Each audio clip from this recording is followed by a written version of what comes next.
बिस्मिल्लाहिर्रहमानिर्रहीम। अस्सलाम वालेकुम। मैं हूं हिदायत अली ख़ान और आप देख रहे हैं मेरा फेसबुक और यूट्यूब चैनल। नाज़रीन, इमरान खान पर जो हमला हुआ है उसमें तो एक शख्स को दिखाया गया, लेकिन मैं आपको बताता हूं कि हकीकत में एक शख्स नहीं है। कंटेनर पे तकरीबन 13 से 14 लोग जो है उनको गोलियां लगी हैं।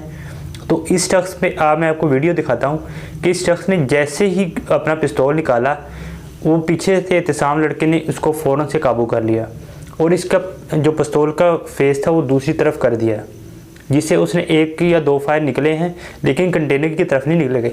आप वो पिस्तौल उसके हाथ से गिर गया और भाग गया। उसके बाद भी फायरिंग होती रही है। उसमें पीछे एक दूसरा पीटीआई का वर्कर कह रहा है कि मैंने खुद देखा कि प्लाजे के ऊपर से एक बंदे ने AK-47 से मुसलसल फायरिंग कर रहा है। और आपको मैं ये बता दूं कि कंटेनर के ऊपर जो निशान है वो 9mm के नहीं है, बल्कि वो बड़ा फायर है, जिसको वो होल जो है वो AK-47 का जो फायर है, क्योंकि 9mm का जो है उसकी गोली छोटी होती है और वो अगर कंटेनर पे लोहे पे लगती तो उतना ही सुराख होता है जितनी गोली, लेकिन ये बड़ा सुराख जो है ये बता रहा है कि ये 9mm का नहीं है।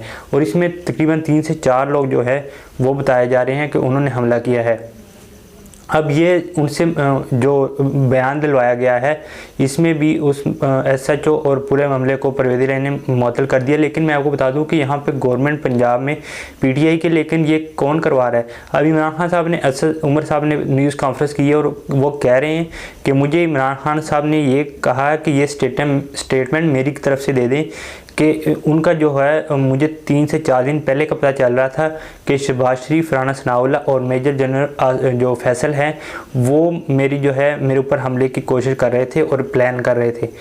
अब आपको ये बता दूं कि एक बंदा जो है वो ये नहीं कर सकता। और वीडियो में भी आप देख सकते हैं कि जैसे ही उसने पिस्तौल निकाला, उसने एक फायर किया, पीछे से एहतसाम उसके साथ ही खड़ा था, जिससे उसने झपट कर पिस्तौल का जो मुंह है दूसरी तरफ कर दिया, जिससे वो 1 या 2 फायर निकले और वो छोड़कर भाग गया।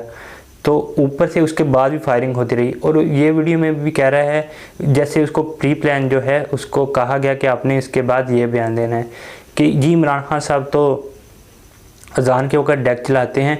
हालांकि आप वीडियो अभी निकाल के मैं आपको दिखा देता हूँ कि उसमें अल्लाहू अल्लाहू का, और उस वक़्त ये असर के बाद का वक़्त था, उसे ना कोई अजान थी ना कोई नमाज का वक़्त था। और फिर वीडियो में ये भी कह रहा है कि मैंने जो है अचानक सुबह से, जिस दिन से इमरान खान जो है लाहौर से निकला था, यानी अचानक, फिर सुबह से, फिर वो लाहौर से, यानी कि उसकी बाद में जो है जिसके बाद ये आप कह सकते हैं कि इसको जो है बताया गया था, लेकिन वो टेंशन में जो है वो अपना बयान नहीं दे सका।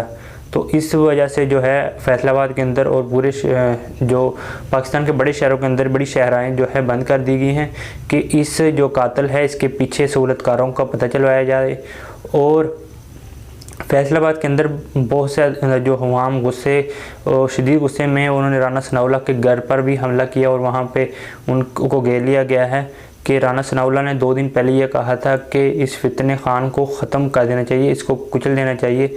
तो इस वजह से भी, और मरीम नवाज़ ने भी ये कहा कि इस पे जो है इमरान खान साहब को जो है उनका खेल अब ख़त्म हो गया। हिना परवेज़ भट्ट ने भी ये ट्वीट किया, जैसा कि फैसल वाडा ने 9 बजे न्यूज़ कॉन्फ्रेंस करनी थी, लेकिन इनसे पहले इन्होंने ट्वीट करना शुरू कर दिया कि न्याजी का जो लॉन्ग मार्च का बयानिया है उसको ख़त्म कर दिया जाएगा, वो 9 बजे ख़त्म कर दिया जाएगा। तो इनको जो भी होता है ये पहले अपनी MPA को बता देते हैं या अपने जो है इजलास में बताते हैं, तो उनसे रहा नहीं जाता और ये इस वजह से ये खुद फंस जाते हैं। तो इस वजह से ये इमरान खान पर जो है प्री प्लान जो है उसके सहूलतकार और PDM और जो ये नून लीग के गुंडे हैं राना सनाउल्लाह के, इन्होंने हमला करवाया था। तो मज़ीद जो जैसे मालूमात आई है कि इंस्टा आप तक पहुँचाते रहेंगे। चैनल को सब्सक्राइब करें, बेल आइकन को ज़रूर दबाएँ।